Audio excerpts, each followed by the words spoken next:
Hi friends, welcome to Odisha diary channel को। आज episode में आपको कहवाक आसछि जे आपण हलदिया दांत को आपण केमिति दूर करें घरोई उपचार रे बिना टाइम वेस्ट वीडियो को पलैया चलतु।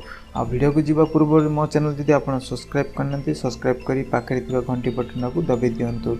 तो प्रथम जानीदबा फास्ट टिप्टा कौन। और फास्ट टिप्टा हूँ लेंबू द्वारा आपण हलदिया दांत को दूर करें माने।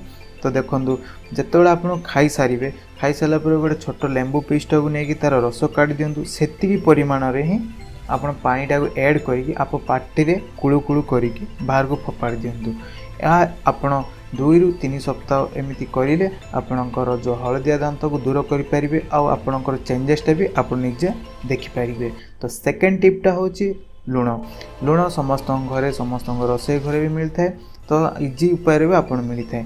तो लुण को आप केमी एप्लाय करेंगे माने आपड़ देखो जो ब्रश करने को सकाल सकाल उठी थे फास्ट ब्रश न करूँ आप ब्रश उपर टिके लुण उपर लेयरटा पकई देगी तापर पेस्ट आप जो पेस्ट यूज करूँ किसी प्रॉब्लम हेनी। पेस्ट यूज करी आप दांतटा को भलसे सफा करूँ।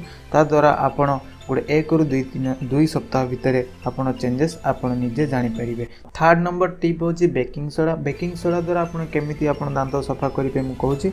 तो देखो आपन जमी लुण को एप्लाय करते माने मुह न धोवा आगु तो सेमती एटा बेकिंग सोडा आपन पेस्ट आपणकर ब्रश उपर गोटे लेयर टी करेंगे से कितु आप पेस्ट एप्लाय करते पेस्ट मारे जस्ट बेकिंग सोडा द्वारा ही आपन दांत घसी दिखाँ। आप आराम से गोटे 2-3 सप्ताह भितर यहाँ भी भल रिजल्ट देव।